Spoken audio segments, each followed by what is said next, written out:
Following this latest debacle, the tables turned again. Brad Siegel, who oversaw the wrestling division, decided to shake up the power structure by bringing Russo and Bischoff back together to head creative. Bill Bush, outraged, said that if Bischoff came back, he'd quit. Siegel didn't believe him, so Bush quit. This was not good news. Siegel, having seen the $15 million that WCW lost in 1999 under Bischoff, made it very clear that Eric would only be involved in the creative side of the company and that he'd have nothing to do with the business. Bush was supposed to handle the business, but once he quit, Siegel ended up having to work twice as many hours to deal with that situation as well. Kevin Sullivan was also sent home. The return of Bischoff and Russo was pushed as the pairing of the man who would turn the WCW around and the man who would turn the WWF around. To be fair, Bischoff had actually turned the company around twice, one for the better and one for the worst. Most in the company figured it was only a matter of time before the two self-destructed. Their personalities were such that it didn't seem possible for them to work together for any length of time. Russo, years later, had this to say about the pairing before it even took flight. I just knew that because of the differences in personalities, that it was only a matter of time before this experiment blew up in all of our faces. But again, I had to go along with it because I had no choice. As long as I was still getting paid, I could handle it. Or so I thought. Bischoff noted that he liked Russo at the beginning. Before long, though, things went south in a hurry. I didn't know how badly Russo wanted to be on TV. He was already a monster in many respects, but the newfound celebrity really got to him. He went off the deep end. Soon, the storyline was reality. Despite this, the two had allegedly been talking for a while.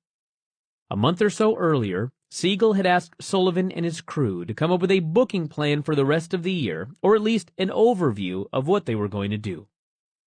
Russo and Bischoff, at the same time, decided to submit a plan of their own. Their plan was basically to create a group of young guys headed by Russo to feud with a group of old guys headed by Bischoff. On the surface, this looked like a fine plan. At least it would get the young guys mixed up with the old guys and hopefully, in a perfect world, create some new stars. You all know the dilemma. WCW was absolutely not a perfect world. On WCW Live that week, Russo did what he did best. He talked about himself, and why it was everyone else's fault that things had tanked in late 1999. He also spun the numbers something fierce, claiming he took Nitro from a 2.5 to a 3.5 in 12 weeks. This, of course, would have made Bill Bush look like a major idiot if true. He said he'd wanted to bring Bischoff back for a long time, but during his first run, nobody went for it. Now he said Eric would be back leading the NWO, which would help turn things around. That, plus more emphasis on the cruiserweight division, would improve the situation. Keep in mind that in Russo's first run, the cruiserweight division was built around an Oklahoma versus Medusa feud. One of these wrestlers was not a cruiserweight, the other was not actually a man. He said the WWF turned around when DX went to that WCW show with a rocket launcher. Humorously, this was something WWE also claimed years later, mostly because Triple H was involved in that, and he was now married to Vince McMahon's daughter, Stephanie. In reality, that had approximately zero to do with it. He said he wanted Thunder moved back head-to-head with SmackDown. It had been switched from Thursday to Wednesday nights at the beginning of the year in an attempt to boost ratings, and Nitro head-to-head with Raw for both hours. Last, but not least, he said he wanted to bring Warrior back because, quote, in all honesty, there isn't anybody out there that wouldn't love to see a Goldberg versus Warrior match. Shockingly, Brad Siegel did not fire him the second that statement came out of his mouth. The March 27 Nitro was a fun little show, mainly because it was the annual spring breakout event in which the ring was set up poolside. This was a lame duck show, one of the last before Russo and Bischoff regained power. highlighted by a Hogan versus Wall feud that built throughout the show. It started with Gene Okerlund interviewing Hogan in mid-ring. As Hogan ranted and raved, a tiny figure in white appeared on top of a building about a mile away. The camera zoomed all the way in, but could barely make out this mysterious figure's identity. Hogan, who wore glasses in real life, immediately identified the person as the Wall. "The Wall!" he desperately screamed. "It's the Wall, brother!" The tiny figure raised a hand up in the air to signal for a chokeslam. Hogan took this as a challenge and said he'd beat Wall up later. They ended up wrestling in the main event, and the match ended in a no contest when, after Wall actually kicked out of Hogan's vaunted leg drop of doom, Vampiro ran in. Wall got to chokeslam Hogan through a table afterward, but sadly for him, that was pretty much the end of their program. Also on the show, Sting beat Luger after he backdropped him into the ocean, and the referee counted the pin on the surface of the water. On April 3rd, the company ran a taped Nitro designed to set up the return of Bischoff and Russo, who had obviously lied months back when he said his face would never be shown on TV. Most mind-boggling was that, in hyping up the event, Tony Schiavone actually said that they were doing it to remind fans of how great Nitro used to be. Yes, he outright told viewers that Nitro used to be good, but it now sucked so bad that they were going to have to start over. Running a best-of program was actually an ingenious little ploy, because the taped Nothing Happening show drew a 1.78, which meant they had quite the number to build on. The show was a mix of factual and fictional history, mostly fictional, and in closing, announced that the teaming up of Russo and Bischoff was, literally, the biggest news of all time in professional wrestling. On April 10, they did their first show, and one thing was very clear. No matter what anyone wanted to say about Russo, he could write a hell of a first chapter. The problem, as would be made clear countless times down the road, was his inability to follow up on that first chapter and maintain momentum. The show was built around three men, Russo, Bischoff, and Hogan. The storyline that had Eric heading one group and Vinnie Rue heading another was thrown out in favor of having the two of them team up to lead a group of young guys, the New Blood, against the old dudes, the Millionaires Club. To their credit, they actually got two things to happen that most in wrestling thought were impossible. Flair wrestled his real-life nemesis Shane Douglas, and Hulk Hogan lost to Kidman, the guy who couldn't headline a flea market wrestling show. Well, that sounds all fine and dandy on paper. A distinction should be made between losing to someone and putting someone over.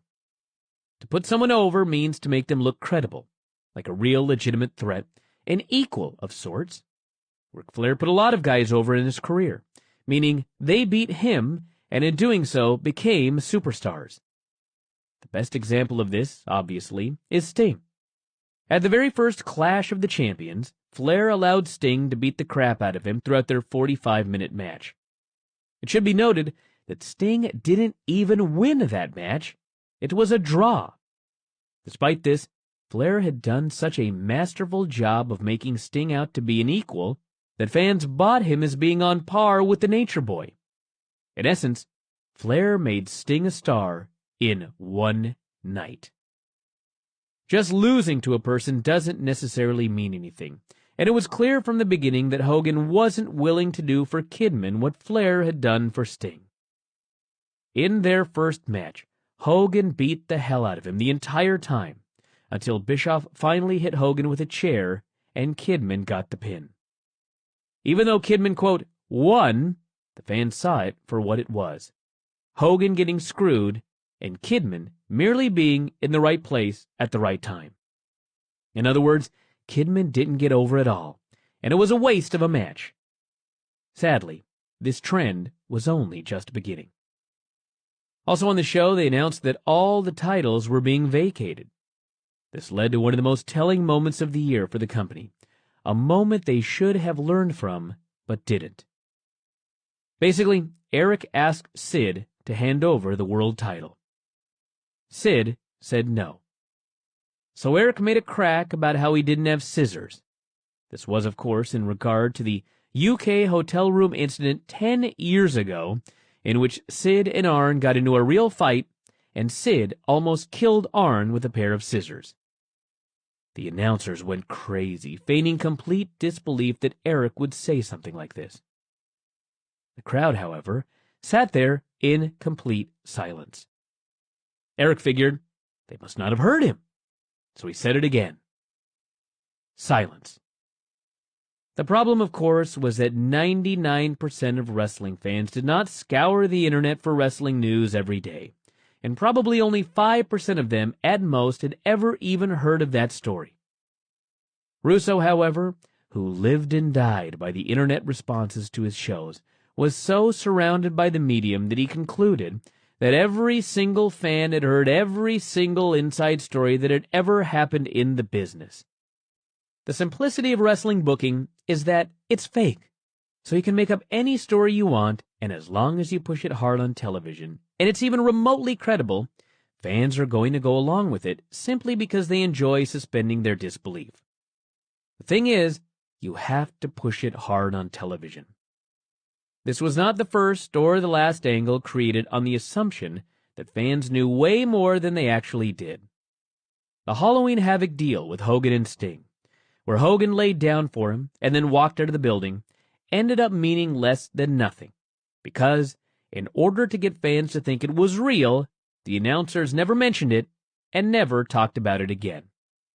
They assumed that every fan knew what had happened and why it had happened, when in reality, virtually nobody did.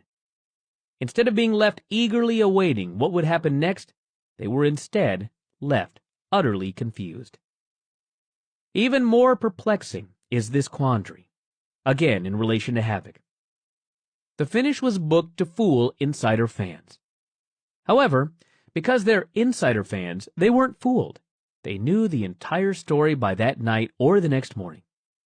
Meanwhile, those who weren't insider fans had no idea what had happened and never found out because the announcers never explained it. The angle accomplished absolutely nothing.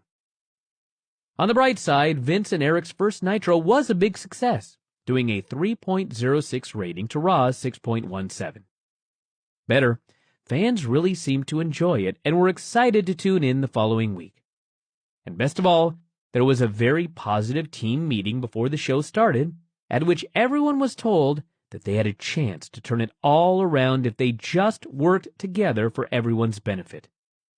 The wrestlers left the meeting feeling more positive about the future than at any point in the last several months.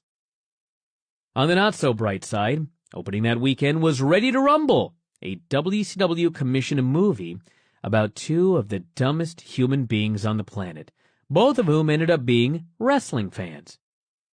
Critics showered the movie with praise, calling it everything from moronic and insulting, Entertainment Weekly, to dumb and clueless, TV Guide, to spectacularly inane, Screen It, to, quote, the new worst movie of all time, the Orlando Sentinel. If that wasn't enough, Rey Mysterio also tore his ACL after performing take after take of a Frankensteiner for the film. He was out of action for months following this. There was also turmoil behind the scenes. In yet another effort to recreate 1996, WCW went after some big stars outside the company. Since everyone in WWF was locked up, Bischoff and Russo went to ECW champion Mike Awesome and offered him a huge money deal to jump ship. Awesome verbally agreed. The problem was that Paul Heyman claimed he had a 3-year contract with Awesome's signature on it. Both sides went back and forth. Finally, a concession was made. Awesome could appear on Nitro as ECW champion, without the belt, do an angle with Nash, and the announcers would hype up his April 13 ECW match in Indianapolis, where he was scheduled to lose the title. WCW said, okay, but then failed to mention Indianapolis directly and to let Awesome cut a promo, both of which reneged on the agreement. For a while, it looked like WCW wasn't going to be able to get him after all. Finally, though, a resolution was reached. WCW paid a reported six-figure settlement to get Awesome out of his contract, and per the terms of the deal, he was allowed to go back to ECW for that one date in Indianapolis and lose the belt. Despite having lost the belt, Awesome was now one of the hottest topics in wrestling.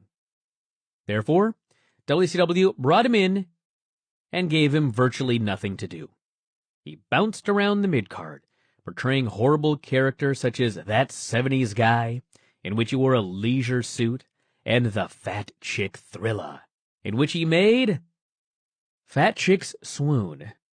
Neither got over, and in the end, Awesome's booking made his signing just another colossal waste of money.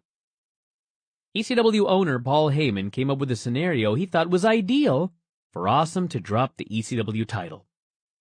The WWF's Taz, who'd first made his name in ECW, would return and beat Awesome with help from Tommy Dreamer. Heyman felt it would be great to have a WWF guy beat a WCW guy in an ECW ring. Unfortunately, this whole deal did more harm than good. The match went just 1 minute and 13 seconds, and then, when it was over, Awesome simply got up and walked out of the building, as if nothing had happened.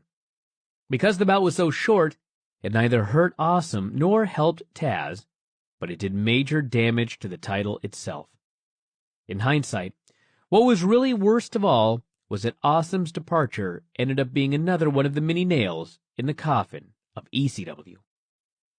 The first major pay-per-view of the Russo-Bischoff era was Spring Stampede on April 16 at the United Center in Chicago. It was a success in many ways, drawing 8,377 paid for a $272,930 gate and being pretty well regarded by fans. They put the new blood over strongly, having members of the group win the Cruiserweight title, Chris Candido, the tag team titles, Shane Douglas and Buff Bagwell, and yes, they were considered young guys, the U.S. title, Scott Steiner, and the world title, Jeff Jarrett. The downside was that, just like their first Nitro, virtually every single match had a run-in or interference of some sort leading to the finish. Despite all that, the match quality was still better than usual and worlds better than uncensored 1 month prior. There was more bad news than good news on the April 17 Nitro. The show was still built around Hogan, and in one of the main angles, he got revenge on Kidman for, quote, beating him the week prior, when he ran a Humvee into a dumpster that Kidman was supposedly in, apparently killing him in storyline. In one of those only in WCW moments of unintentional comedy, the announcers made mention that in the new WCW, there were going to be real winners and losers because the refs weren't going to be calling for DQs.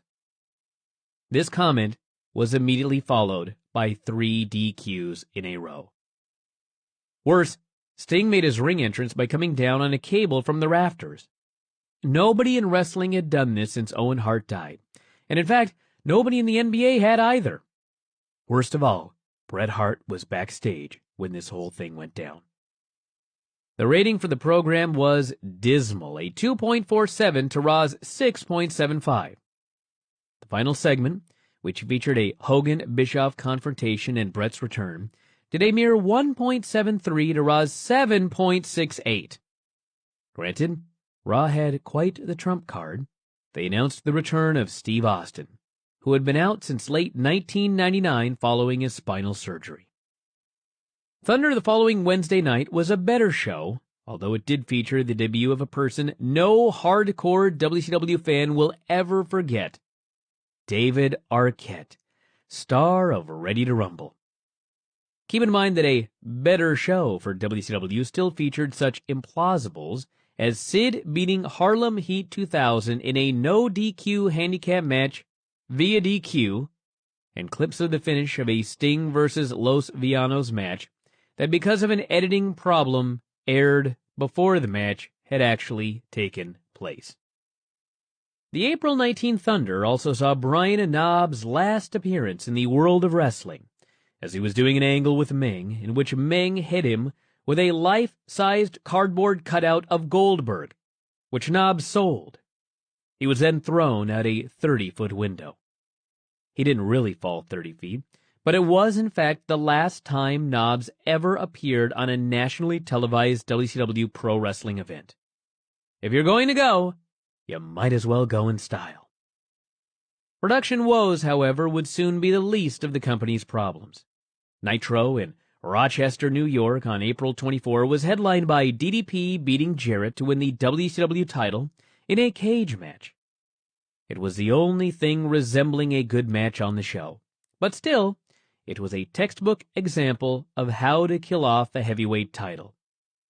As DDP hit his diamond cutter finisher and was about to win, Mike Awesome ran down and ripped off the cage door.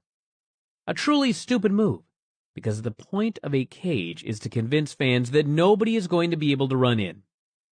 It was 10 times as dumb here, because the main event of the pay-per-view 2 weeks later was scheduled to be, that's right, a cage match.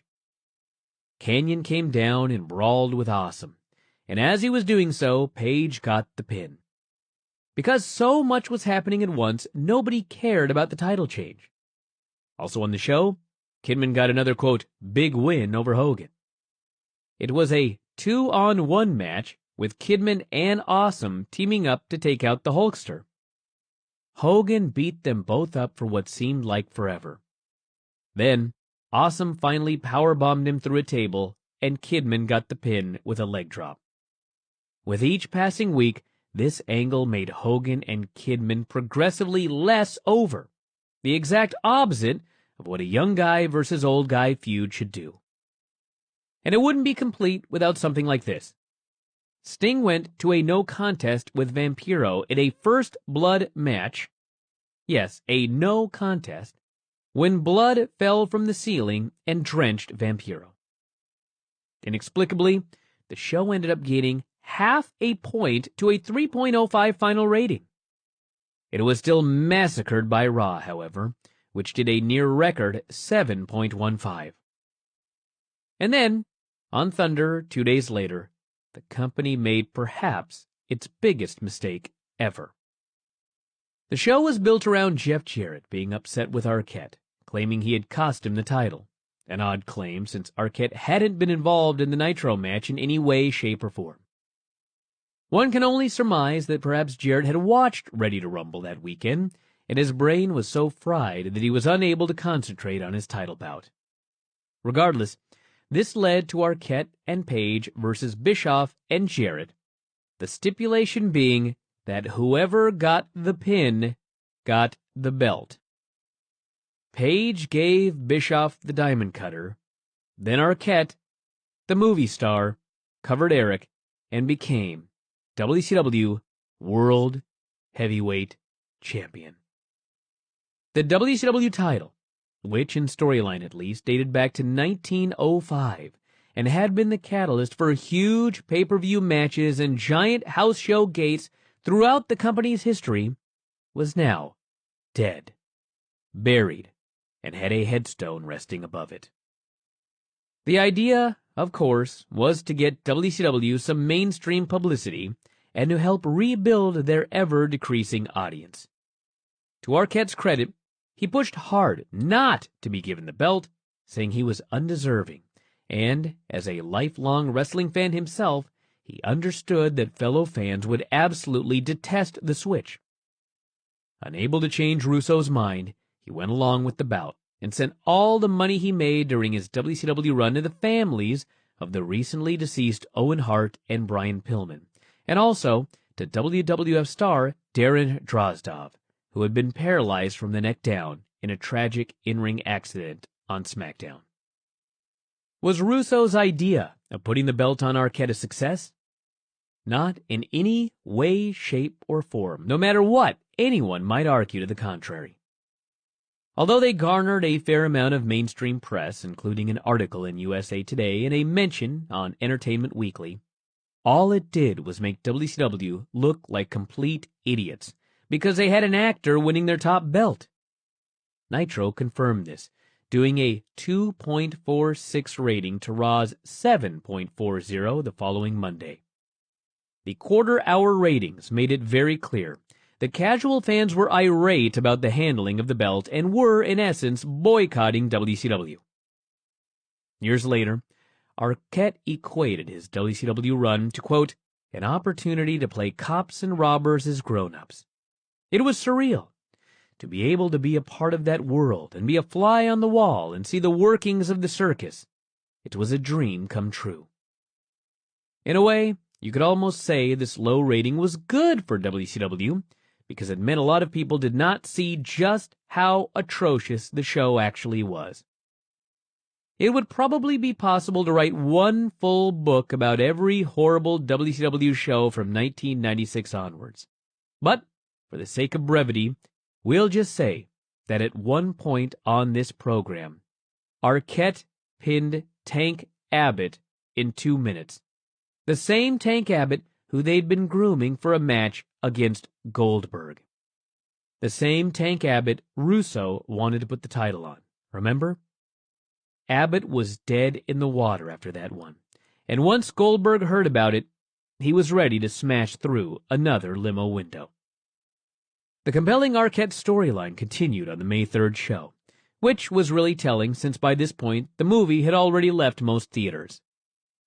This was a program where Mike Awesome somehow won a Kidman vs. Ric Flair match after getting powerbombed by Kevin Nash during a brawl with Hulk Hogan. It's probably best to not even ask. The idea was that Page and Jarrett would brawl on top of a lighting stand. It was never explained why they would be doing such a thing. And Arquette, in trying to hit Jarrett with a guitar, would accidentally hit Page. This would result in Page falling through a gimmicked part of the stage. Unfortunately, when Arquette came out for the spot, the stage broke early, and he fell into the hole. Once Arquette was helped out, Page fell in. Since the show was taped, fans at home ended up seeing Page and Jarrett on a lighting stand. Then, Page was suddenly lying in a hole in the stage. All of this fantastic television led to the Slamboree show on May 7. Again, this was a mix of good and bad, both from business and storyline standpoints. The bad was that they did a horrible number at the gate. 4,862 paid for $139,202. Keep in mind that 18 months earlier, their shows were almost breaking the $1 million mark. Tickets were actually selling pretty well until May 1, when they came to a screeching halt. That was the day, coincidentally, that it was announced that Arquette would defend the title in the main event of the show. The decision to do so also resulted in a buy rate so low that WCW refused to release it publicly. It was rumored to be around a 0.14. On the bright side, the wrestling was better top to bottom. In the main event, a triple-decker cage match with Arquette defending against Page and Jarrett could only be described as a modern-day miracle. The triple-decker cage, obviously, came from the Ready to Rumble movie. Arquette got bumped early on, which allowed Jarrett and Page to do most of the work. The only way to win was to climb up to the third cage. They were all stacked one on top of the other, and grab the belt, which was hanging from the ceiling. Arquette got up there first, but he sold it like he was afraid of heights and just laid on his belly. Finally, Jarrett and Page got up there with him, and in the big swerve, Arquette took a guitar and clonked his best friend DDP in the head with it, allowing Jarrett to regain the championship. Afterwards, they did a brawl with Awesome and Canyon that saw Awesome throw Canyon off the second cage onto the ramp. Obviously, the ramp was heavily padded, and Canyon, who had practiced the stunt 3 times that afternoon, was fine. Pretty much everyone watching just thought it was a really cool bump. Fans live, however, were appalled, as the show took place at the Kemper Arena in Kansas City, the site of Owen Hart's death. Although this was not meant to spoof it, it hit way too close to home for a lot of people in the crowd.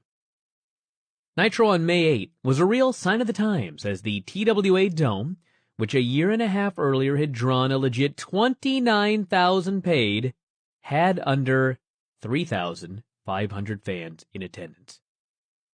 At least Tony Schiavone didn't downplay it like in the old days and claim, say, 1,500 in the building. The main event saw Jarrett pin Sting after Sting was sucked down into the ring by a mysterious force that later turned out to be Vampiro. He emerged covered in blood and was quickly pinned. In another Vampiro-related angle on Nitro a few weeks later, a big pool of blood had fallen from the ceiling and drenched him. For whatever reason, Sting showed up on Thunder a few days later still covered in blood, indicating that he did not, in fact, shower regularly. There was trouble behind the scenes again as the May 9 Thunder taping saw Buff Bagwell get arrested after an altercation with crew member Daryl Miller backstage. According to Miller, he was trying to get a roll of carpet through a door that Bagwell, Luger, and Liz were standing in front of. A local news report added that the carpet was, quote, taken from the wrestling arena following a match that involved much spilling of a blood-like substance. Miller asked the wrestlers to move. Bagwell said they were busy. Words were exchanged, and Miller claimed Bagwell, and this is a direct quote from the police report, punched him upside the neck. He punched him so hard, in fact, that he was left with, quote, a fist print. Luger and Liz were questioned and claimed they hadn't seen or heard a thing, quote, because wrestler Goldberg's monster truck was crushing a Buick outside the convention center at the time. Buff was taken to jail and released after posting $500 bail. Then Brad Siegel suspended him for 30 days. The show itself was another comedy of storyline errors. It opened with a brand new video package, and for whatever reason, there was no footage whatsoever of Ric Flair. This was especially funny given what happened on Nitro the following week when David Flair, Daphne, and Crowbar did an angle walking around New York City. They went into a strip club, and David acted as though he'd never seen a naked woman in his life. Then he asked Daphne, his storyline girlfriend, to marry him. That's all well and good if you want to suspend disbelief and accept that Ric Flair's son had never seen a naked woman before. However, 15 minutes later, David, standing beside his storyline girlfriend to whom he just proposed, cut a promo about his long-legged blonde girlfriend. Daphne, it should be noted, was neither long-legged nor blonde. It seems he was talking about Stacy Keibler, who had zero relationship to David in storyline, but was his real-life fiancée. The idea was to get across that his father neglected him as a child, but that he'd done very well for himself regardless of that. Clearly, nobody in the crowd had any earthly idea what was happening. More hilarity occurred later in the program when Kevin Nash was the target of the dreaded red blood. However, something went awry as the blood was dropped from the ceiling and it missed him by a mile. In fact, the only people it drenched were the folks who had spent decent money to get front row tickets. Unlike all the wrestlers, the fans did not sell the blood as being poisonous. They showed a shot of Nash looking utterly confused, then cut to a shot of a horrified Vince Russo standing there with his jaw hanging open. Conan and Hoovy, standing behind him, totally broke character and burst out laughing. Nitro on May 15 began to build towards the next big pay-per-view, Great American Bash, with the following lineup. See if you notice a trend. Nash versus Jarrett for the world title. Rick versus David Flair, with the elder Flair having to retire if he lost. Hogan versus Kidman, with Hogan having to retire if he lost. Sting versus Vampiro in an Inferno match, a bout in which the ring is surrounded by fire, a gimmick made popular in Puerto Rico. Dallas Page versus Mike Awesome in an ambulance match, in which the loser had to leave on a stretcher in an ambulance. Wall versus Shane Douglas in a tables match. Lex Luger versus Chuck Palumbo in a Lex Flexor on a pole match. A Lex Flexor being one of those weird 1970s muscle-building bendy bars. And Scott Steiner versus Tank Abbott in a fake shoot fight. As you can see, Mr. Russo was fond of stipulation matches. It's too bad he had no clue about the point of putting a stipulation on a match. Instead, he just added stipulations for the sake of stipulations, and they never meant anything. The show was better than usual, mostly thanks to Ric Flair, who in the main event at 51 years of age pinned Jarrett with an inside cradle to win the WCW World title. The fans went crazy. Viewers watching at home went crazy, and the announcers? Well, the announcers just sat there because nobody had alerted them about the title change. They just assumed that the referee must have screwed up. The title change popped an unexpectedly great quarter-hour rating, 3.29, up almost a full point from the previous segment. So the decision was made to take the belt off Flair fast. Presumably, this was part of Russo's long-term plan to make the belts mean more, changing them 1 to 2 times every single week. Keep in mind that in years past, the world title belt had changed hands maybe once or twice a year.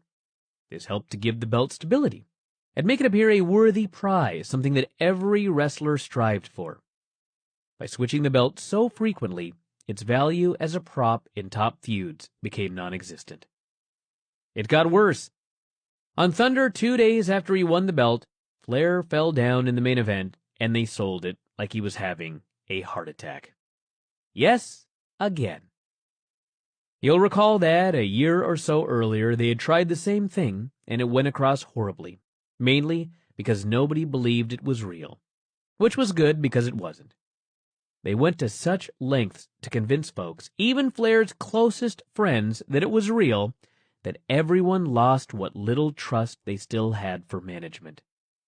Flair claimed that an inner ear imbalance threw off his equilibrium this time, but true or not, nobody believed the story. On the May 22 Nitro, to further put over how fake the heart attack was, Russo did a mock funeral complete with a casket, saying that Flair had died of a brain aneurysm and gave Jarrett the WCW title belt. Of course, there cannot be a coffin in wrestling without someone coming out of it. That someone ended up being Nash with great difficulty. He grabbed the belt and ran off. The main event ended up being Nash versus Jarrett for the apparently vacant title. The encounter was a 5-minute disaster, the likes of which had not been seen since the Black Plague. The finish saw Russo run out, so Nash grabbed him and tried to powerbomb him in the aisle. The evil red blood fell from the ceiling, and once again, it missed. This time, Nash tried to move into its path and managed to get some of it on him and Russo. For reasons never explained, the substance incapacitated Nash, but not Russo, and Jarrett subsequently got the pin. As bad as all that sounds, the rest of the show was even worse. The Cruiserweight title also changed hands, going from Crowbar to his girlfriend Daphne. Don't ask. They did a backstage brawl with Mike Awesome and Shane Douglas attacking Wall. Thankfully, Dallas Page was there to make the save, and he threw Awesome into an ambulance that zoomed off. Then, seconds later, Awesome and Douglas were inexplicably in the ring for the funeral, the result of the previous 2 pre-taped segments being played out of order. Hogan did another job, this time to Vampiro, that featured the Hulkster beating his opponent's ass for 5 minutes, only to have Kidman hit Hogan with a blowtorch to get the fluke pin. It was another perfect example of how to make 2 guys less over at the end of the match than they were when it started. Thunder on May 23rd in Saginaw, Michigan was another stellar effort. The world title changed hands again in the main event when Nash won a 3-way over Jarrett and Steiner, pinning Jarrett with a powerbomb. The title was so beyond dead by this point that things like this honestly didn't matter anymore. On the bright side, the Cruiserweight belt didn't change hands again, as Daphne, a non-wrestling manager who, coincidentally, was also trained in acting, retained the belt over the artist formerly known as Prince Iaukea, who was formerly just Prince Iaukea, before Russo showed up and gave him his new wacky persona based on a purple color scheme and a valet named Paisley. Fans continued to not care.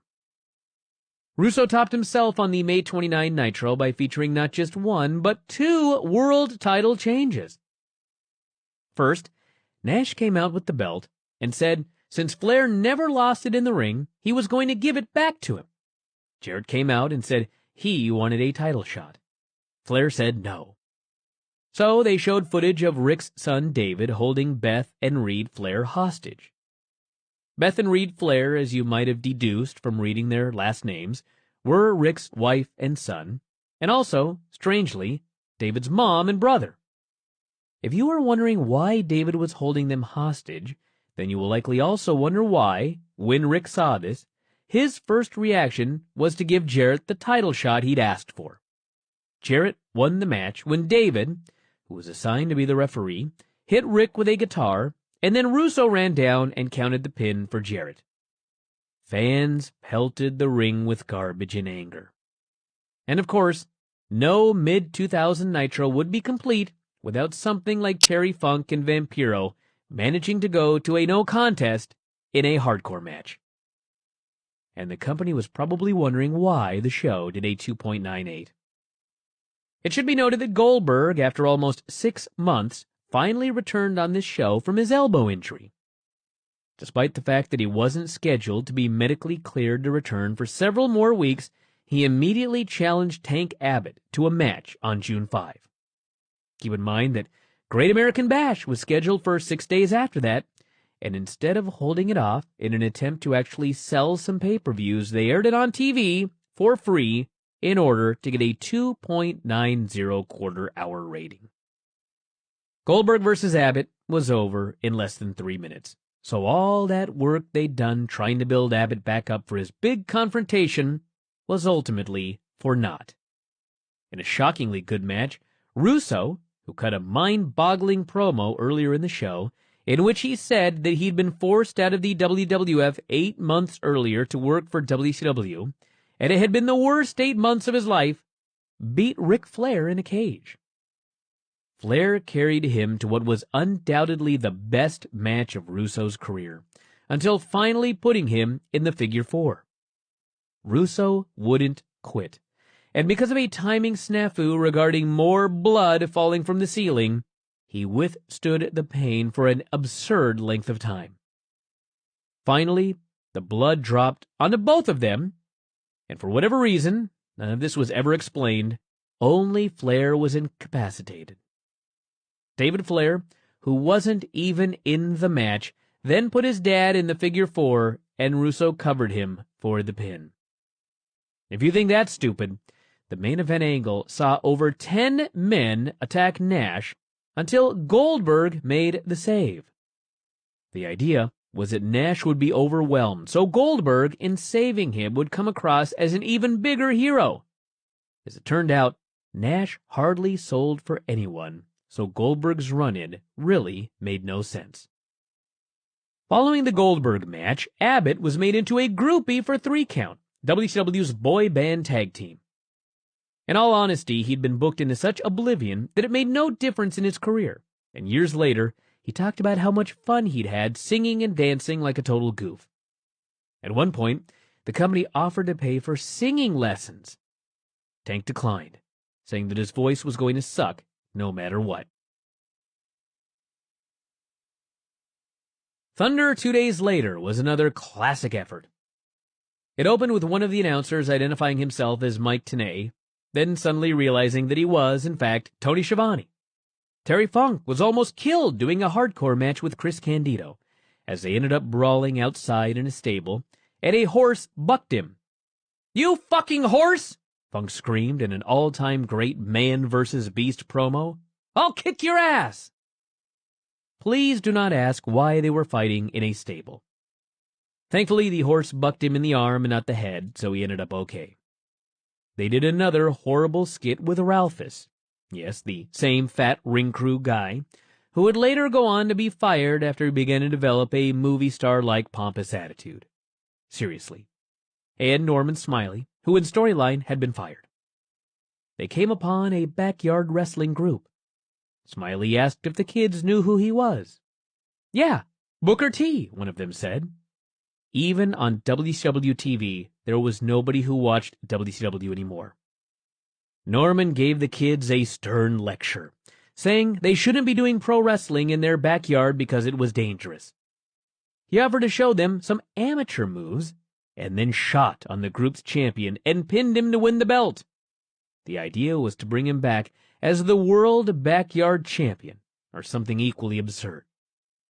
Main event saw Nash and Scott Steiner beat Jeff Jarrett and Rick Steiner, so Nash, who got the pin, won a shot at Jarrett's WCW title at the Great American Bash pay-per-view the following Sunday. The show was built around what was promised to be the biggest surprise in the history of sports entertainment, a surprise so big that it would change the landscape of the industry forever.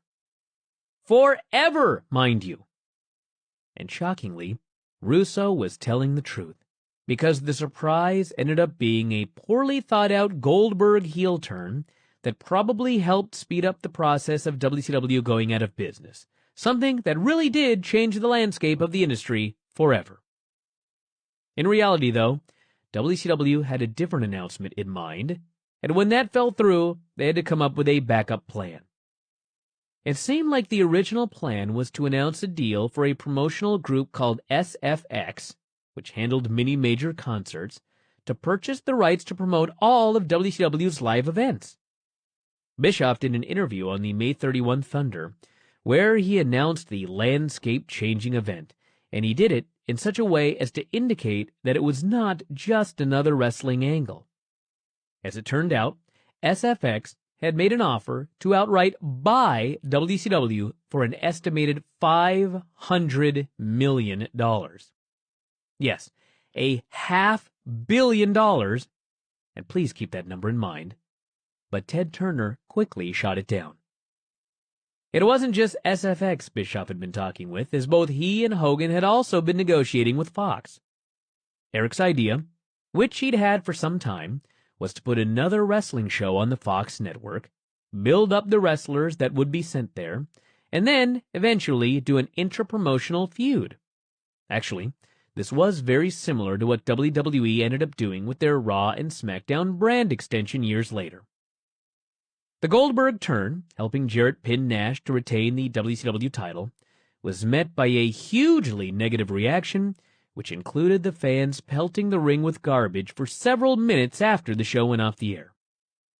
The company had yet to learn that while this was a positive thing in 1996 when the NWO caught fire, by 2000 it was a sign of what it really was, fans throwing garbage at the ring out of legitimate anger. The turn was a horrible idea, mostly because he just returned from the injuries suffered in the limo window incident, and fans were salivating to cheer him killing bad guys. Ironically, WWE would make this same mistake in 2001 with Steve Austin, shortly after he returned from an injury. It bombed just as badly. To show how badly WCW had killed off their stipulation matches, and how little faith fans had in the company upholding any of them, the show, featuring bouts with both Hogan and Flair, where they'd have to retire forever if they lost, drew 4,677 paid. On the bright side, WCW at least kept their word, because both guys won and thus did not have to retire. The undercard was a mess of run-ins and interference. Most comically, Mike Awesome beat Dallas Page in an ambulance match when Kanyon, who had been in a wheelchair since falling off the triple-tier cage, jumped up and laid out DDP with a diamond cutter. The reason this was so funny is that it was the third straight pay-per-view where Page had lost because one of his friends turned on him. And people wondered why nobody got behind the WCW babyfaces. Fans hate stupid babyfaces, and WCW never ended up learning that lesson. By far the low point of the Great American Bash was a Vampiro vs. Sting Inferno match.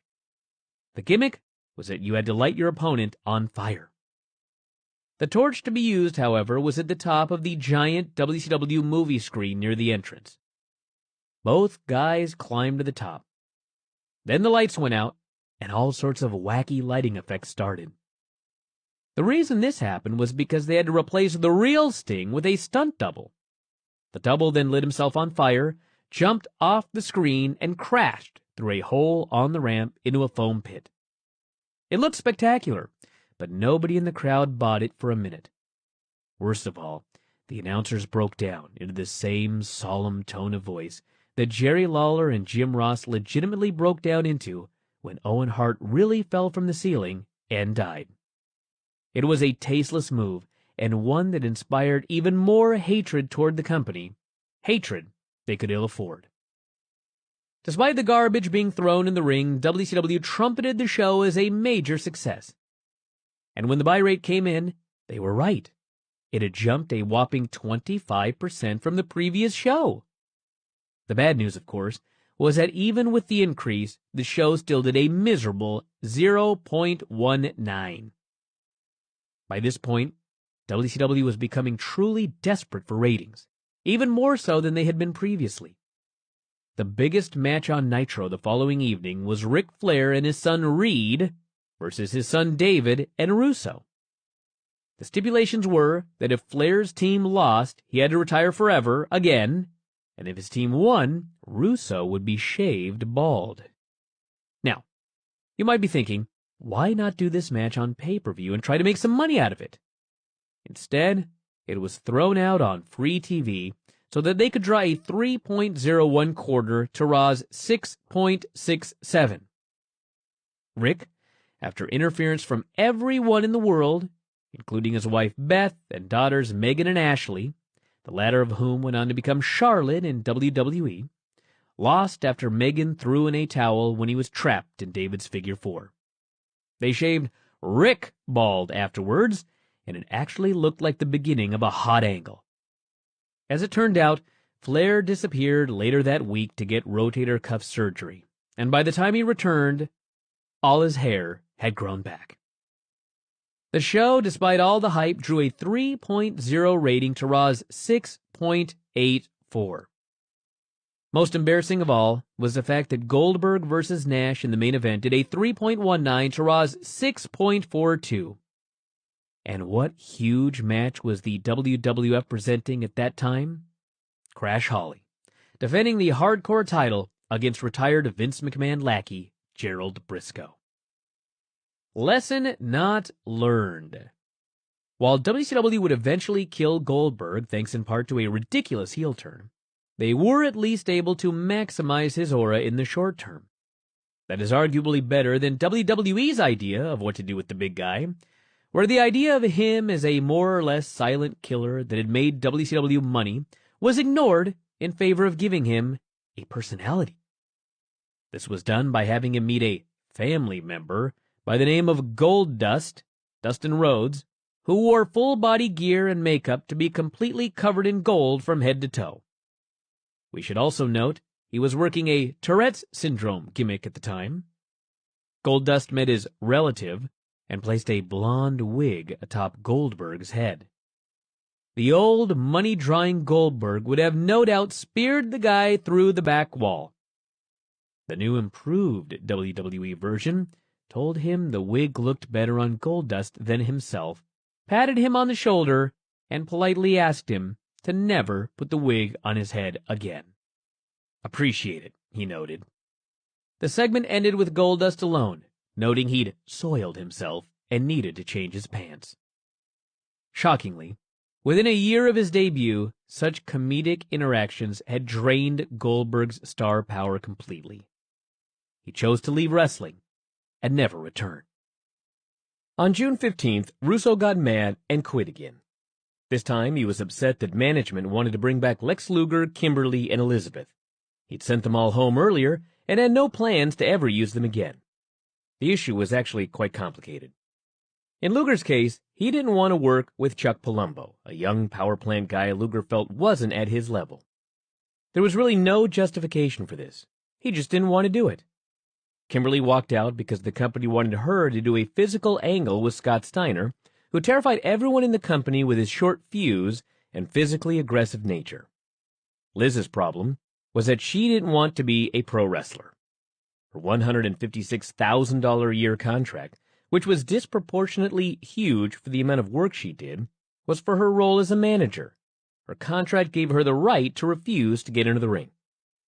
Russo kept her around early in his tenure and was constantly trying to get her to strip down to her bra and panties on TV, probably since when he was a wrestling fan growing up on Long Island, she was the biggest sex symbol in the WWF.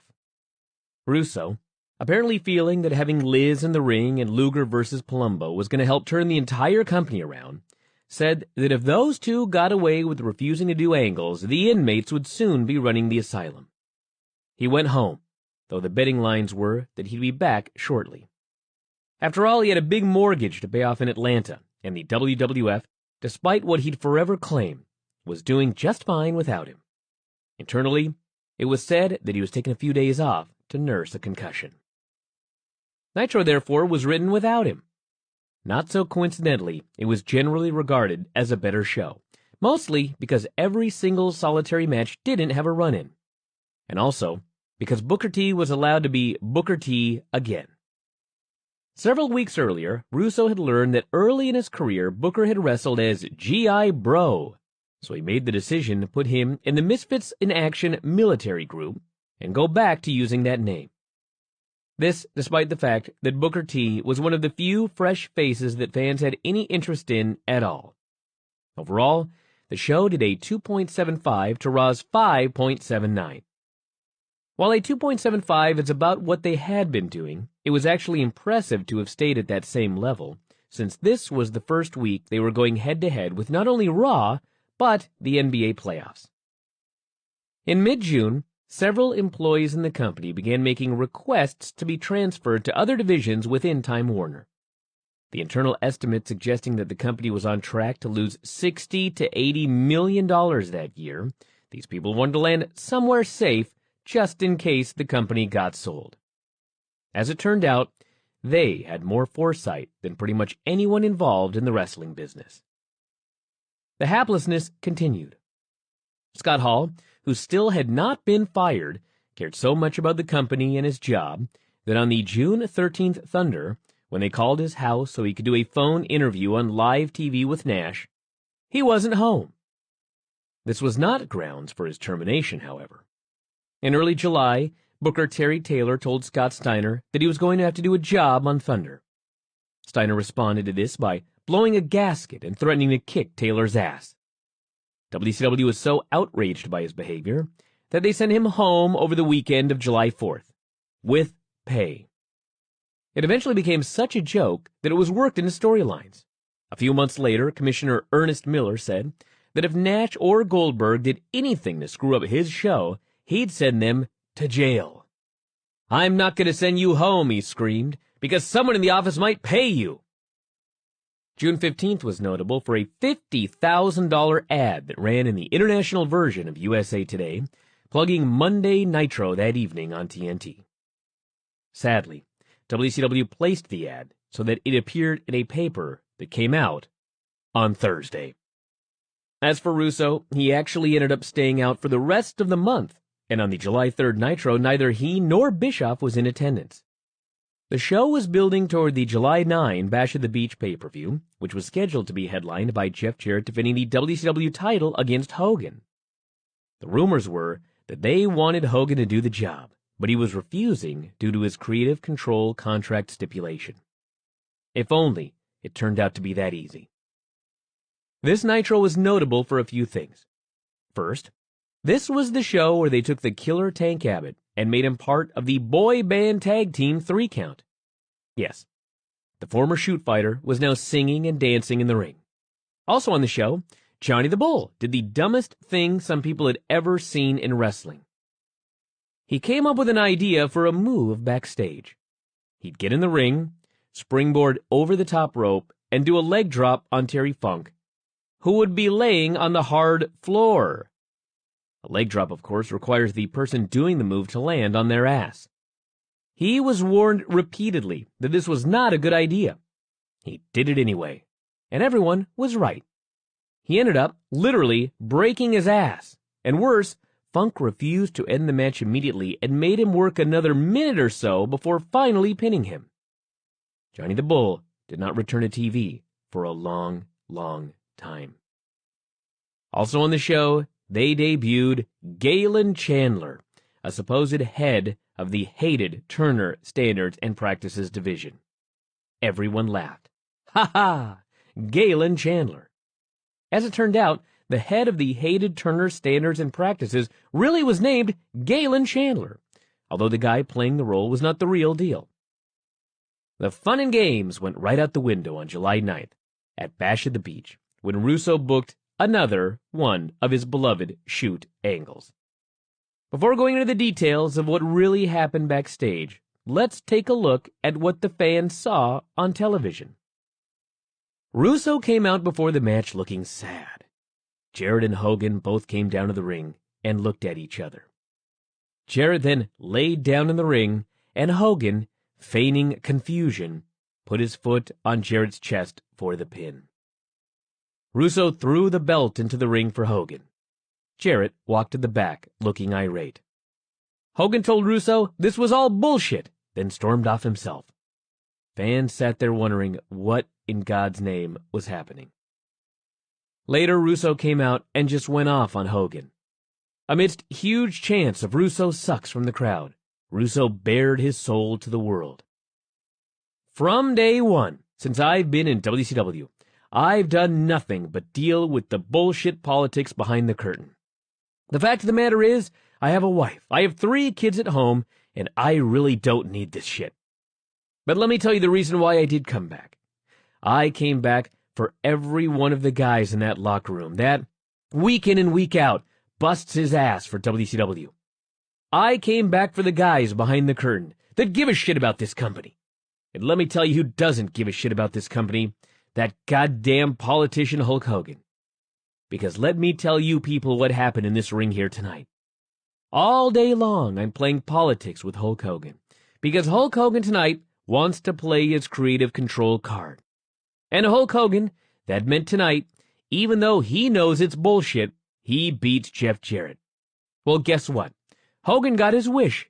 Hogan got his belt, and he went the hell home. And I promise everybody, or else I'll go in the goddamn grave, you will never see that piece of shit again. And Hogan, you big bald son of a bitch, kiss my ass.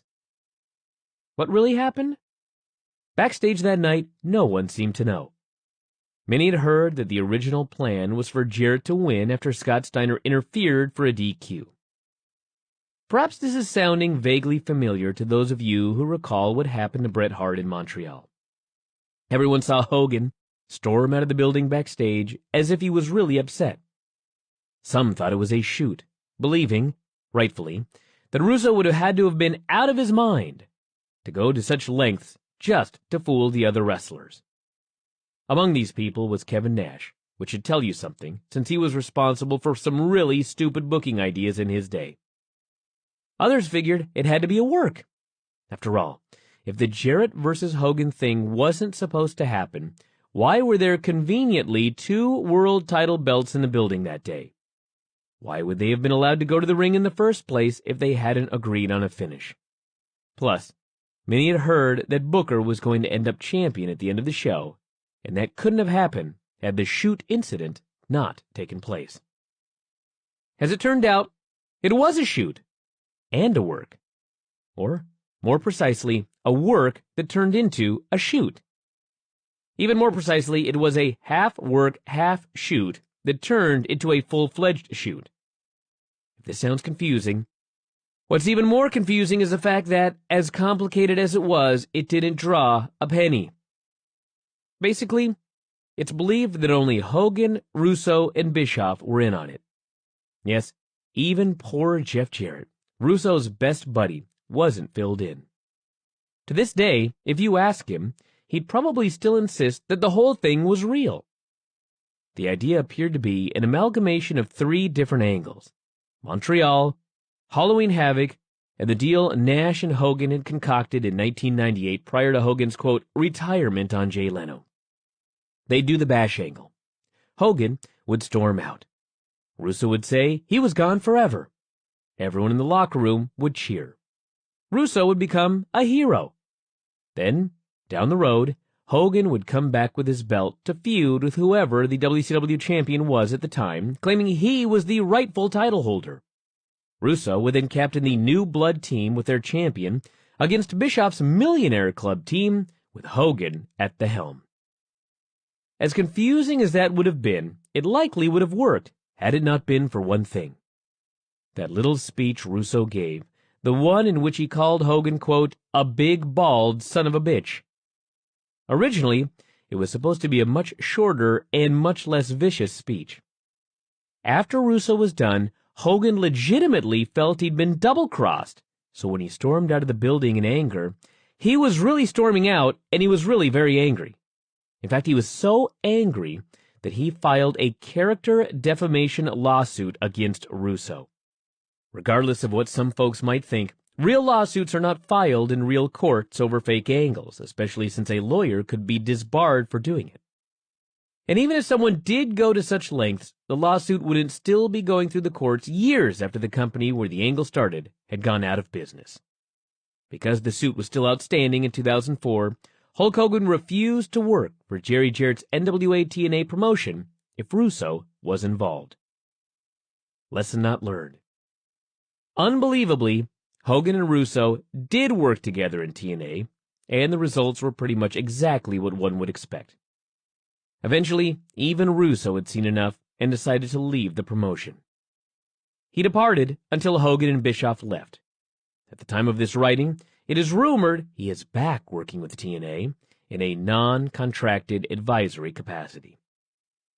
On Nitro the next night, to further ensure that no money was made from this, they barely mentioned anything that had happened, and they gave absolutely no details about the Hogan versus Jarrett match. The show was pretty generic, and that was actually a good thing at this point, since it meant that it wasn't filled with mind-numbing amounts of pointless angles, and it featured Jarrett pinning new champion Booker T in a four-way to win a title shot at the next pay-per-view. The show did a 2.58, which should put to rest any arguments that these sort of shoot angles or money in the bank are even good for a one-night curiosity pop. The July 18 Nitro was the second strong show in a row. Most of this was attributed to the hiring of Johnny Ace Laurinaitis to book the match finishes. Laurinaitis had been working for years in the very traditional All Japan Pro Wrestling, and his influence was evident pretty much immediately. There was such a marked improvement, in fact, that many began lobbying for him to be given total booking control. Never happened. The show featured a U.S. title tournament that was won by Lance Storm, who had jumped ship recently from ECW. The idea was that he'd bill himself as the Canadian champion in order to attempt to recreate the great success the WWF had in 1997 with Bret Hart's Team Canada group. In mid-July, the company got some rare great news. They put tickets on sale for a tour of Australia in October and did gangbuster business. The reason, of course, was that Australia was starved for live pro wrestling and hadn't been completely burned out by the WCW product, as pretty much every building in America had. Over the years, many promotions learned that they could make great money overseas even when the U.S. market was depressed, either by running shows or selling television tapes to local TV affiliates. The July 24 Nitro was notable for the main event, which saw Booker T pin Goldberg with his Uranage, basically a rock bottom. The idea, obviously, was to try to get both Booker and his finisher over, since fans weren't really taking him seriously as world champion. The problem was in the execution. Goldberg, having learned so much from the oh-so-professional Hogan and Nash, made a power play backstage that resulted in the entire format of the match being changed. As it turned out, Goldberg faced him early in the show and beat him up so badly that Booker's brother Stevie Ray threw in the towel. Referee Ernest Miller then stopped the match and declared Goldberg the winner. However, he added, the title could only change hands on a pinfall or a submission. So, Booker was still champ. You read that right. Booker was beaten supposedly to near death, but he couldn't lose the title that way. Then later they did the match again. This time, Goldberg utterly destroyed him for several minutes, laid down for 3 seconds after Jarrett and Ernest Miller ganged up on him, then immediately recovered to spear and jackhammer Booker. It was one of those classic matches where both guys ended up less over afterwards than they were going in. Booker in particular came out of it looking worse than the worst jobber who ever worked worldwide. And backstage, several irate people suggested Goldberg be sent home as punishment.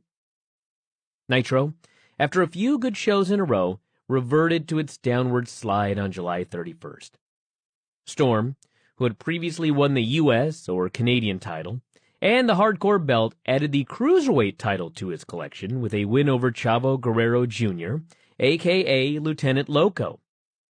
Moments after grabbing the belt, Tony Schiavone, who a few years earlier had done commentary for matches when Ultimo Dragon held 10 titles at the same time, as a result of winning titles both in WCW and in a multi-belt tournament in Japan, asked if anyone had ever held 3 belts at the same time.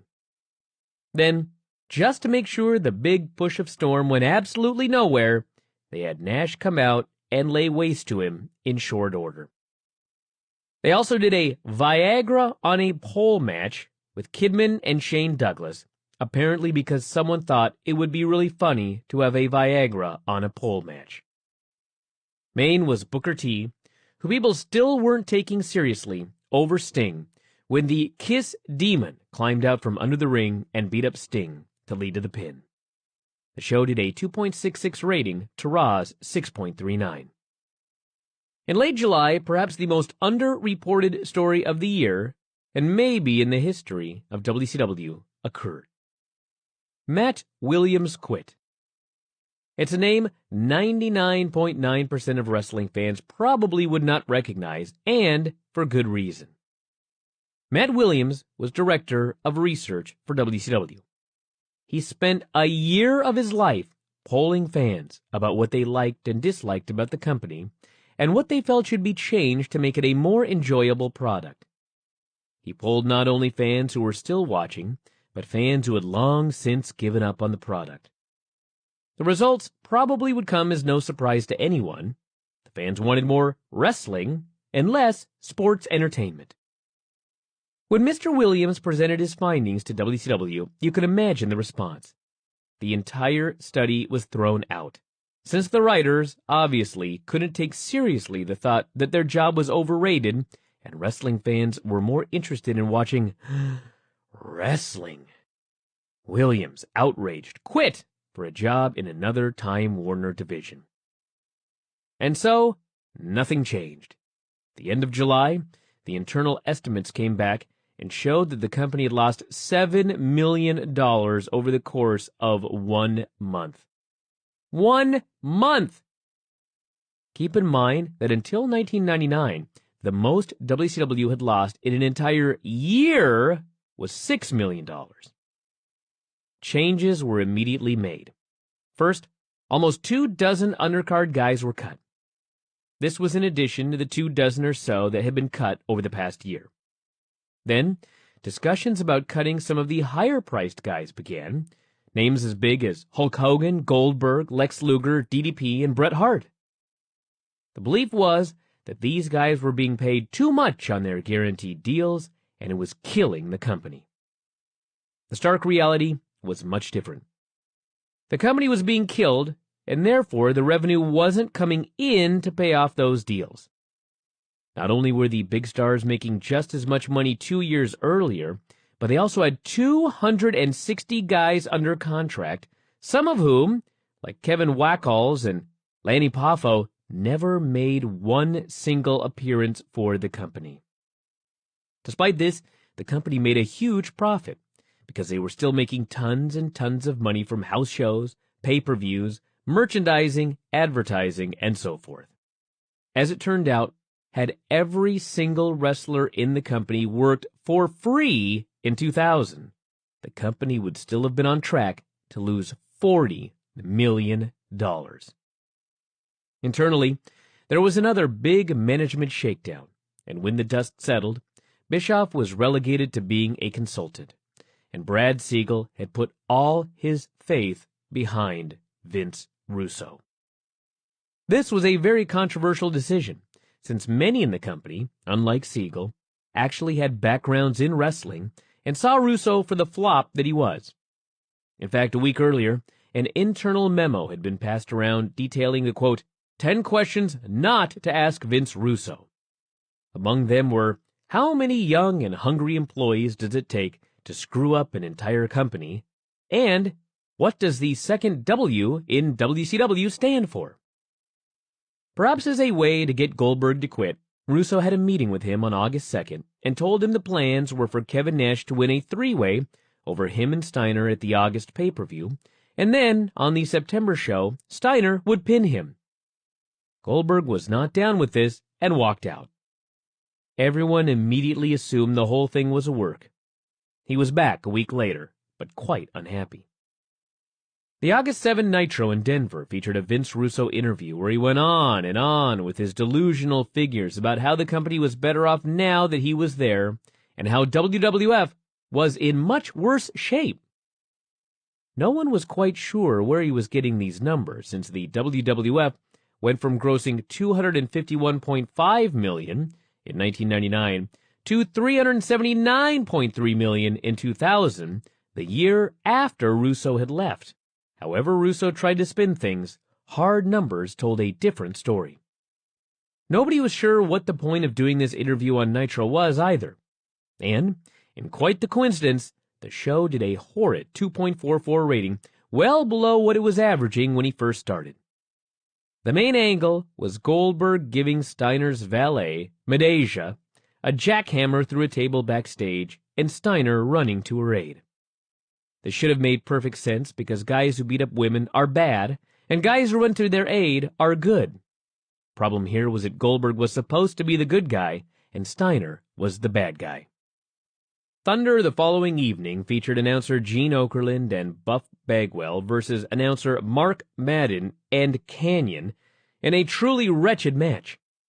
If that wasn't bad enough, because Madden was in the ring, someone had to fill in for him.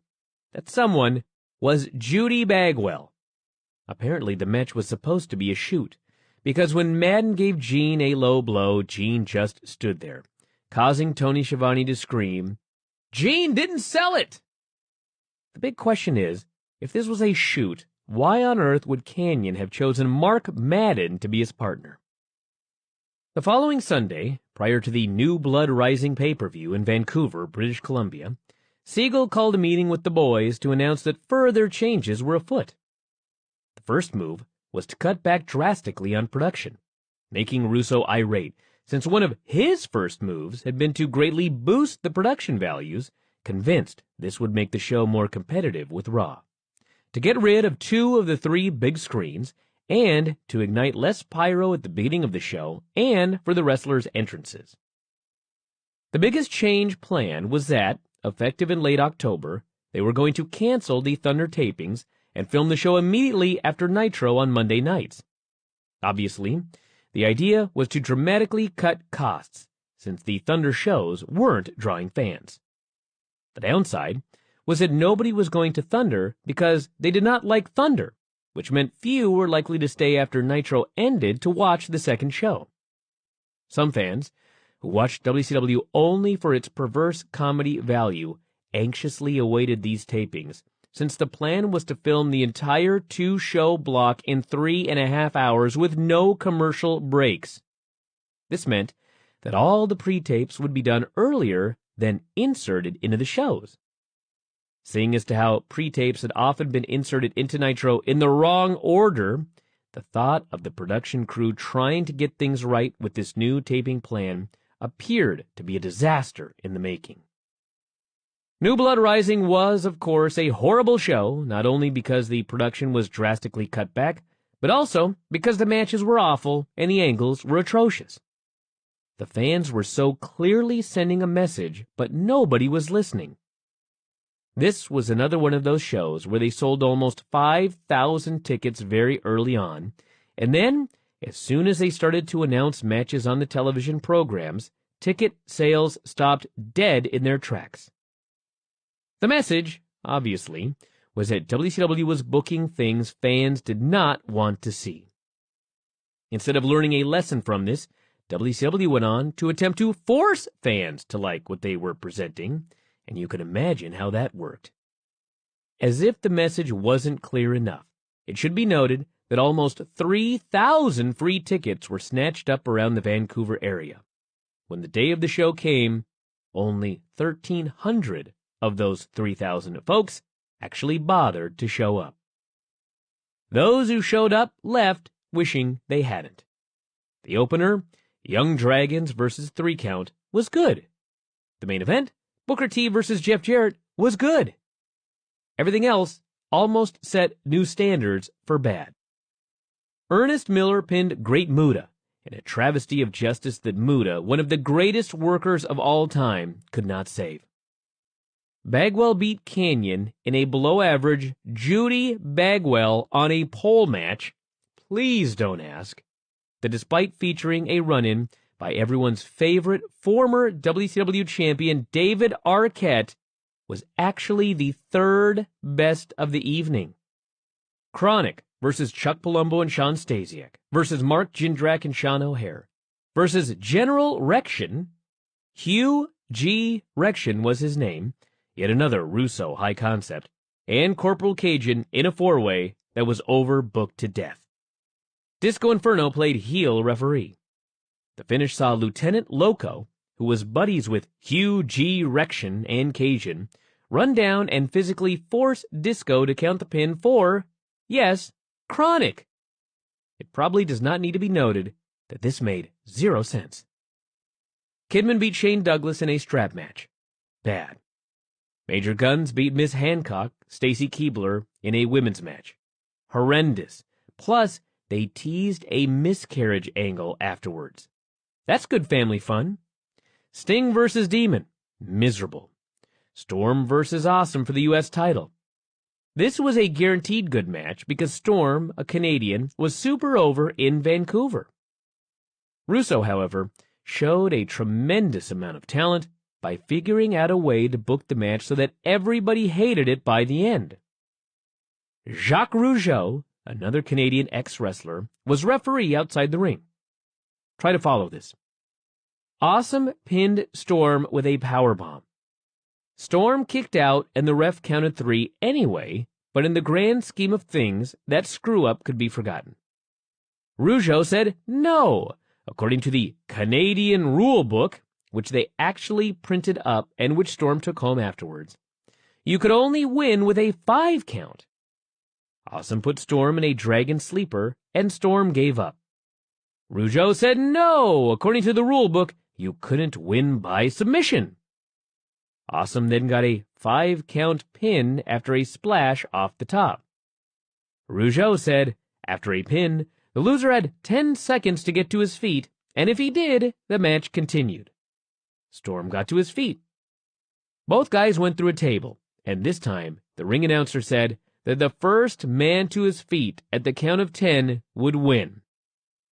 This, of course, made no sense unless the ring announcer was able to see into the future and predict that one man would, indeed, rise to his feet exactly at the count of 10. Well, Awesome got up first, but Rougeau punched him with brass knuckles behind the other referee's back, allowing Storm to stand up for the win. To say this was hated passionately would be praising it too highly. The only good thing about it was that Bret Hart came out afterwards to a hero's ovation and hugged Storm and Rougeau. Storm recalls, when the finish was pitched to me, it was pitched in a manner where the office thought all of these restarts would be hilarious, and the match was being booked this way for comedic purposes. The finish was obviously booked to protect Mike and keep him strong, which would have made sense had they not turned him into a comedy act a week or two later when they made him that 70s guy. The way the match was booked was so absurdly stupid, because obviously I was going to be a heavy babyface in Vancouver. I got a monstrous face reaction coming out. The crowd was a sea of Lance Storm signs, so the match was a failure live. They booed every time Mike beat me, and then popped every time Jacques restarted the match. Before the match, Bret even pulled me aside. And keep in mind, this was the first time we'd met in person, and told me that he thought there was a good chance that after getting beaten this many times, the crowd might turn on me. I told him, I thought that's why they had him there, figuring no matter how bad they buried me in this match, if Bret Hart came out at the end to endorse me, I would be redeemed in the eyes of Canadians. I got the impression that Bret was reluctant to be a part of this angle, because if the crowd did turn on me, he would be going out there to endorse a loser that had just gotten beaten 3 or 4 times in one match in front of his home crowd. I, too, was worried this match would bury me to Canadian fans. I thought doing this match in Canada was astronomically stupid, and WCW was passing up their chance to cement a new Canadian star, since Bret's future was in serious doubt after his concussion. This could have been a passing of the torch moment. Thankfully, the crowd stayed with me and even popped when I won. And then, when Bret came out post-match, it was the loudest reaction I've ever heard. Jacques and I had to yell into each other's ear to be heard as Bret made his way to the ring. I suppose I got a little bit of heat in the U.S. out of cheating so many times to keep my title, but to me, it killed most of the credibility I had, making my title run purely a joke. Following the Storm Awesome debacle, Chronic then wrestled again, losing to Vampiro and Muto in a tag title match. Hideous! Finally, in the coup de grace, Nash beat Goldberg and Steiner to win a shot at Booker T at the next show. This was so bad, it was funny. Nash cut a promo before the match saying that Goldberg was claiming to be hurt due to a motorcycle accident in Sturgis. He really did get in an accident, by the way, but was actually faking the injury and wouldn't come out because of it. They played Goldberg's music twice, and sure enough, he never came out. The match started, and a few minutes later, Goldberg finally appeared. They had a horrible match. Nash went to give Goldberg a powerbomb, but Goldberg dead-weighted him and walked out of the ring. The announcers started screaming about how, this is true, Goldberg wasn't going up for the move and was screwing up the finish. When Goldberg got to the top of the ramp, Russo came out and yelled at him. Goldberg screamed, "Fuck you," and stormed off. The announcers began insinuating that Goldberg was being totally unprofessional and wouldn't do the scripted loss. So Nash and Steiner continued their horrible match. Tony Schiavone, in a direct quote, then said, if in fact the jackknife powerbomb was part of this design, what are they going to do now? Improvise? So finally, Nash pinned Steiner with the powerbomb, and the announcers went off about how professional Steiner was for going up for the move. The irony of all of this was that it was supposed to be a shoot, yet not even the dumbest hardcore fan could ever believe that Steiner was this much of a professional. The idea in all of this, which was lost on 99% of the people watching at home, was that Goldberg didn't want to lose 2 straight shows in a row in real life, so they were going to turn it into a storyline. Of course, in order to do so, they had to pretty much state that all wrestling matches were fake. The concept was lost on WCW, that even though most fans accept that wrestling is not on the level, they want to get lost in the action and suspend their disbelief for the few hours that they watch. It's just like going to the movies. Everyone knows that what they see in the movies is not real, but they're still able to let themselves go for 2 hours and believe what they see up on the screen. Imagine what would happen if during a key scene in a movie like Jurassic Park, there was a technical screw-up and everyone suddenly saw the animated dinosaurs on a computer screen running after rendered versions of the actors. Or if during a key dramatic moment in another film, both actors just started laughing and said they needed to start over again. Suffice to say, the effect would be ruined. It's the same thing with wrestling. Exposing the secrets of the wrestling business on backstage shows on the WWE Network is one thing, but nobody wants the secrets to be exposed in the middle of a match. Storm recalled a story from that weekend.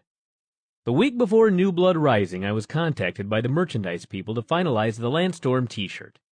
I asked them if they were going to have them for New Blood Rising because it, as well as Nitro and Thunder that week, was in Canada, and that was obviously the best week to sell Landstorm merchandise. They said, absolutely, that's why we were rushing now to get this done. At New Blood Rising, I did an autograph signing thing before the show and had a huge line. I was signing quite a few of these t-shirts, but before too long a guy came up with a Goldberg shirt for me to sign, and I asked him why not a Lance Storm shirt. He said that's what he wanted, but that they were sold out. I thought, holy shit, I'm sold out already, and got excited about the possibility of my first merchandise check being gigantic, and also hoped they would ship more shirts for Nitro and Thunder. Well, they didn't have any shirts at Nitro or Thunder, and better yet, when I got my merchandise check for t-shirts, I did the calculations, and I had sold a total of 144 shirts. Yes, they brought 12 dozen t-shirts for a 3-show loop through Canada for a guy who held 3 championship belts that he had put Canadian flags on, which had sold out in the first 30 to 45 minutes of the first show. When I asked about why they had made so few, they said, well, last time we were in Canada, we didn't sell much merchandise. I asked, did you have any Canadians on those shows? To which they replied, I don't think so. Nitro the next night was better than the pay-per-view, but that's like saying a gunshot wound to the foot is better than one of the arm. It opened with another wacky shoot segment in which Russo said Goldberg was going to have to face Tank Abbott, and this time, unlike at the pay-per-view, there was going to be no script. This segment's quarter did a 2.0. Jacques Rougeau, who had been central to the Storm storyline the night before, also quit after this show, since they asked him to do a job for Ernest Miller on Thunder that week. Because he'd started his own promotion in Montreal and had no interest in getting beaten on TV, he'd had it put into his contract that he'd do anything WCW asked except TV jobs. WCW had agreed to this and then attempted to renege on the deal.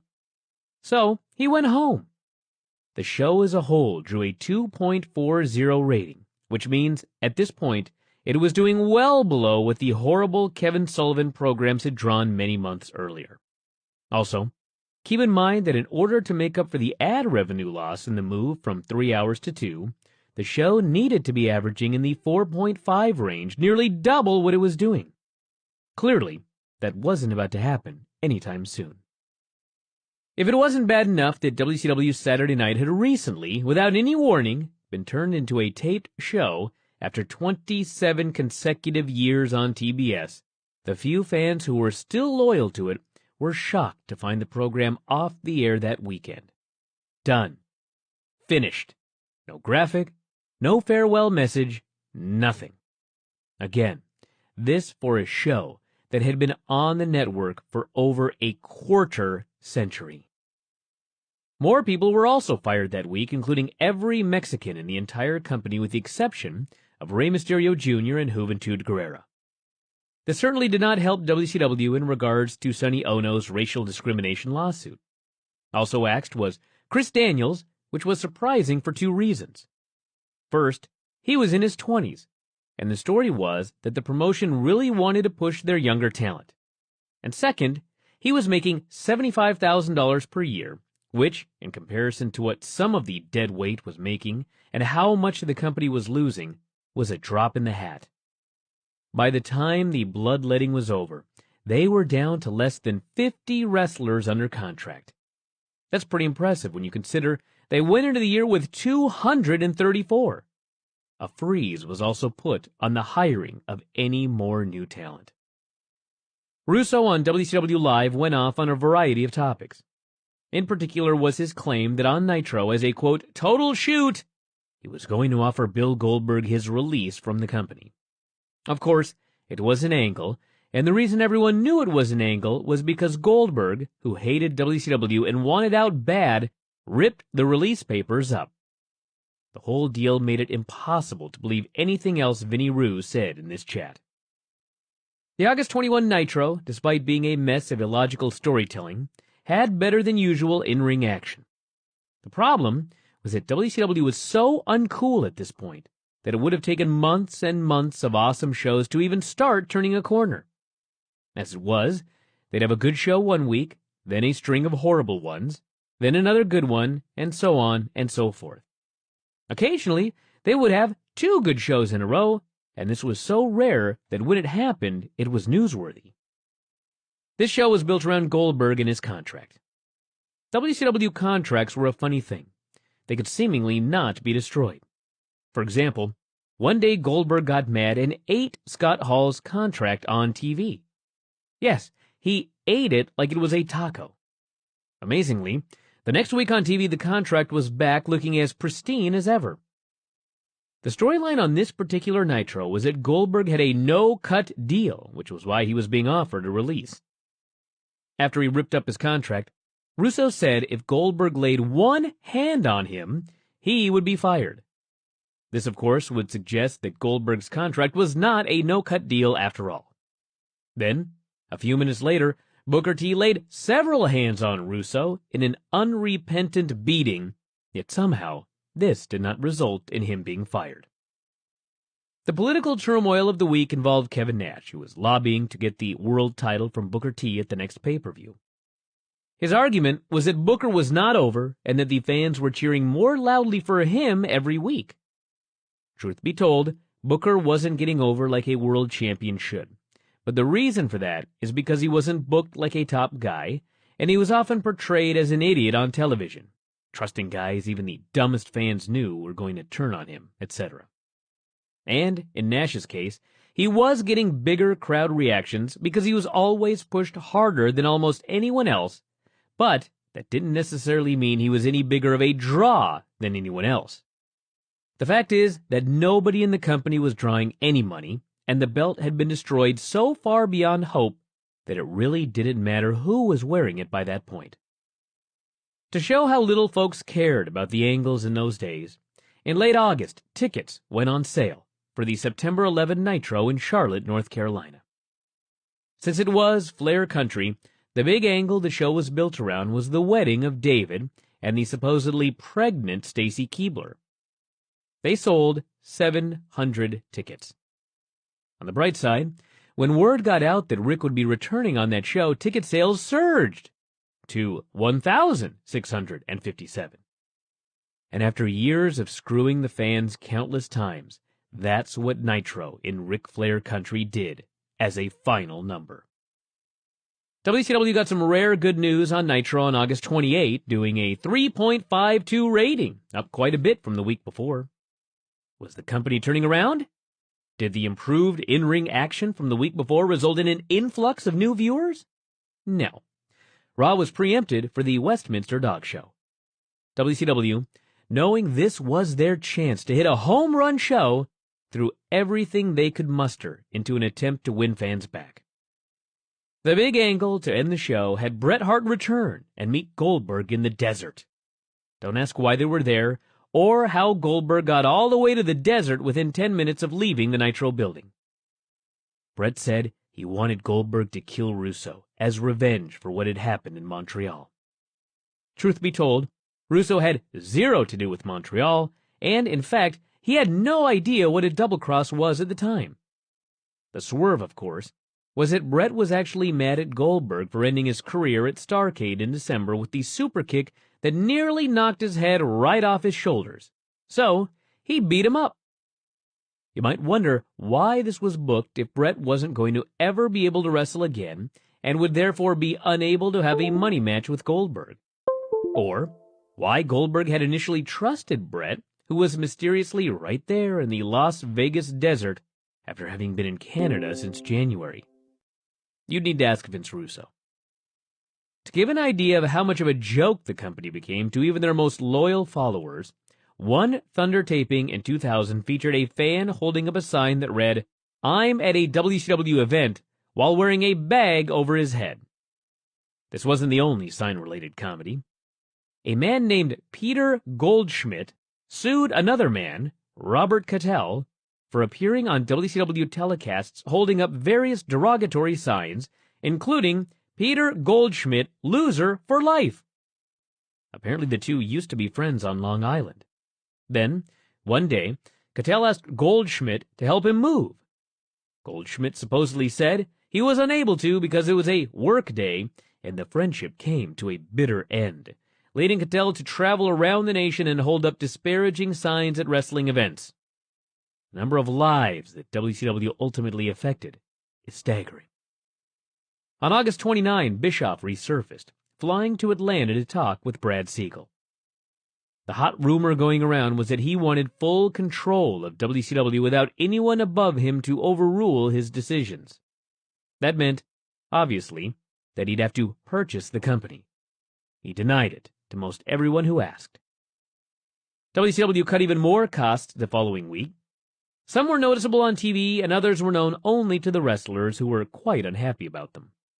For instance, while a few had it written into their contracts that their hotel rooms would be paid for, most did not. Up until this point, it had always happened, but this week everyone was told they'd have to start forking over the cash for their own rooms. The guys were outraged, which was funny because the WWF wrestlers had been required to pay all their own expenses, including hotel rooms and rental cars, since the beginning of time. The September 4th Nitro from Dallas was built around the trademarked Nitro Swerve, which had been popularized a few weeks earlier.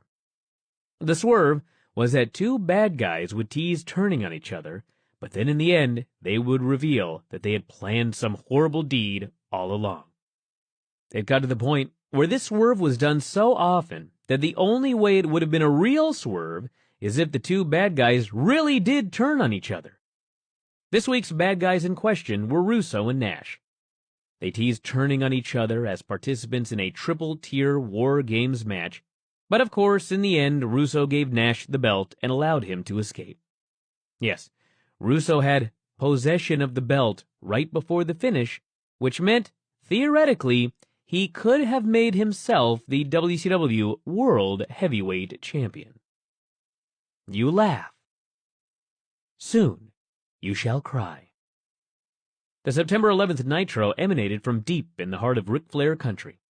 You know, the one where they promised Rick was going to return and still only drew 1,657 paid. The brilliant storyline idea was to have him arrested and taken off the show. The 5 straight minutes of bullshit chants would have taught most wrestling companies a lesson.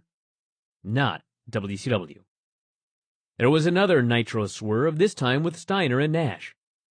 They teased fighting each other, but then turned on babyface ref Booker T and double-teamed him into oblivion. Nobody was sure why the stupid babyfaces never saw things like this coming after witnessing it week after week after week.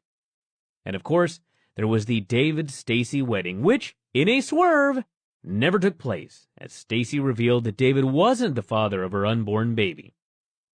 By the grace of God, the company went out of business before we had to hear her identify Vinnie Rue as the dad.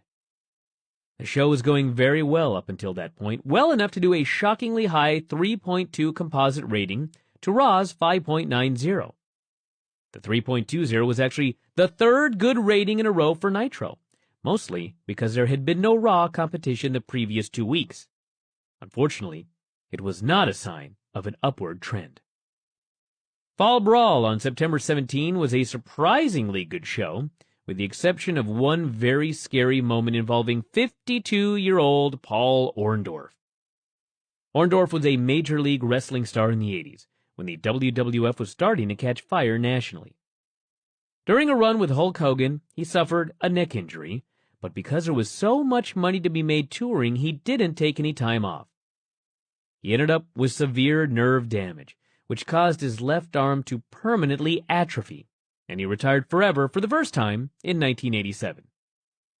In the early 90s, he made a short return for WCW, but was eventually forced to retire again when the injury acted up and he underwent neck surgery.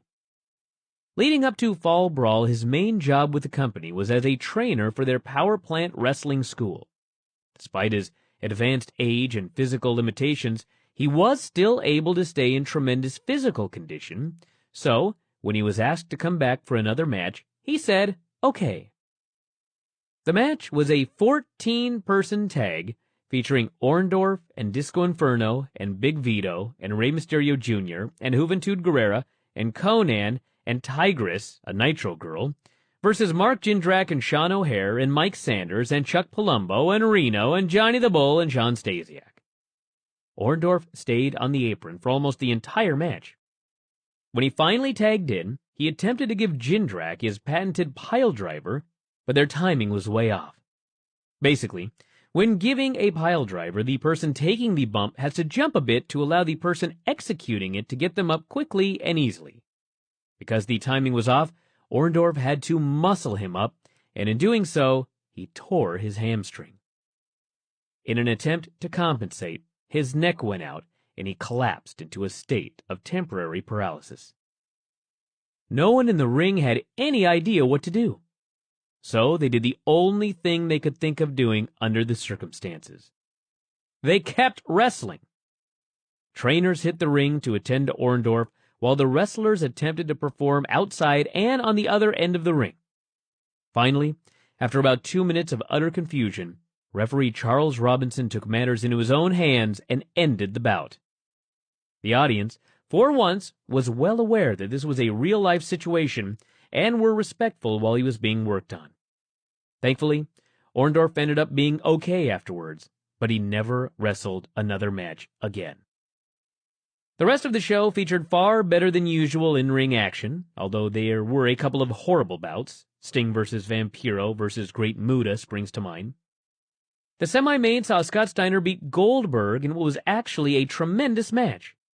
Both guys were huge, scary men, and they threw each other around and hit each other really hard, and the fans got very much into the drama. After interference from various people, including Russo and Steiner's valet Medeja, Steiner finally got the win after Goldberg passed out in a submission hold. It was by far the best match either man had been involved in all year and the best of Goldberg's career up to that point. Most impressive of all was that Goldberg hurt his shoulder minutes into the match and was still able to gut out a tremendous performance. Sadly, that wasn't the final match, as Booker T beat Nash in a boring cage match to close out the show.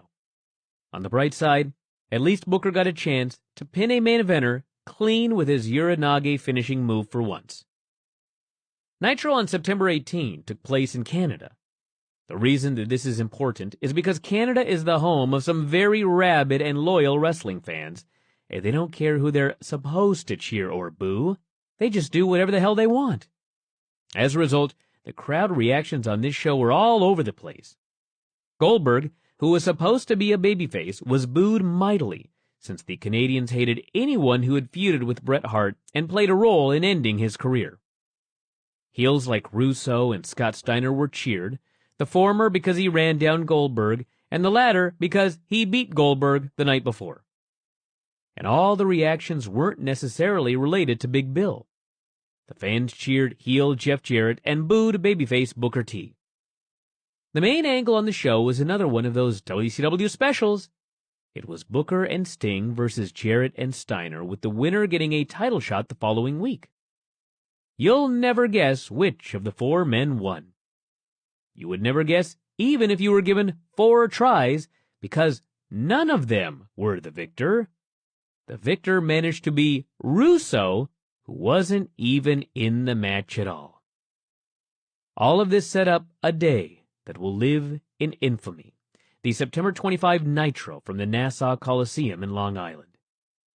See if you can put 2 and 2 together before you finish reading about what happened.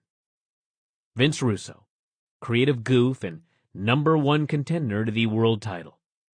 His hometown. Perhaps that was too much information. Midway through the show, literally with no warning whatsoever, they had a Goldberg versus Steiner cage match. Keep in mind their previous match was an awesome dramatic affair, so theoretically, they should have been able to draw a bit of money on pay-per-view by locking the two inside a cage. Instead, not only did they give it away for free on Nitro, but they gave it away for free with no warning whatsoever. Long story short, they made $0 on pay-per-view to draw a 2.17 quarter. Yay, WCW! The main event saw Russo get his title shot against Booker T in a cage. It should be noted that Russo was so popular in his hometown that when they announced on Nitro that he'd be getting a title shot here, approximately 200 additional tickets were sold that whole week. The rules of this match were that you could win by pinning your opponent, making him submit, or leaving the cage. 100 million men ran in, including Goldberg. We note that it sort of kills the entire concept of a cage match when folks can just walk in and out at will, but WCW had already been doing this for years. Finally, Booker moved to escape, but just as he was about to set foot on the floor and retain his belt, Goldberg speared Russo so hard that Russo went through the side of the cage and crashed into the guardrail. The guardrail, of course, was outside, which meant, oh yes, Vince Russo was the WCW World Heavyweight Champion. Years later, no less than Jim Herd would have this to say about Vince Russo, WCW Champion. Vince Russo was a guy who thought in his own mind only that he was a draw. Give me a break. You know what makes us most sad about WCW dying? The fact that we never got to see an on-air team-up of Russo and Herd. That would have been spectacular. The only good thing about this entire situation was that the visual of Goldberg spearing Russo through the cage was really awesome. Goldberg shared that opinion himself. WCW. The downfall's name was Vince Russo. The only entertaining part of his time there was getting to spear him and having his head hit the post. Before I got in the ring, his helmet fell off, and I wasn't going to step foot in that ring until he had it back on because I didn't want him to sue me for killing him. Booking-wise, this was the final nail in the coffin that housed the WCW World Heavyweight Championship, a belt that, in storyline at least, dated back to 1905. Its days of drawing money were over. Well, they were over more than ever.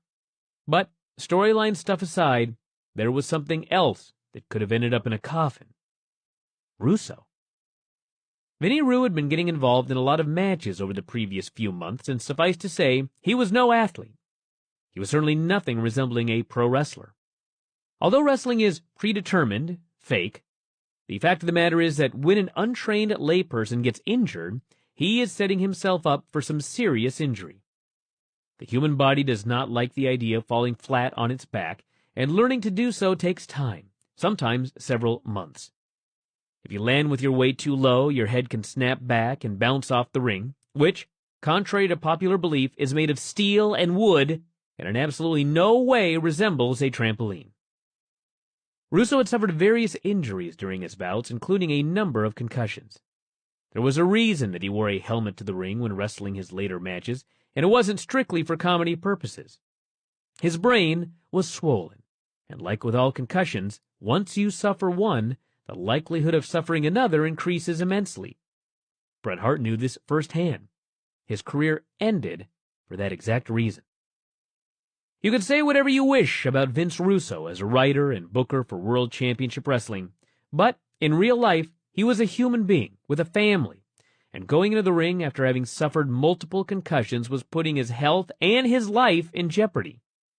It was sad to see him doing so, especially in light of the Paul Orndorff, Bret Hart, and Darren Drozdov situations, all of which occurred that very same year. And what did he get for risking his livelihood? Nitro did a 2.87 to Raw's 5.44. Believe it or not, a lot of people were thinking that Nitro was going to win that evening. Is that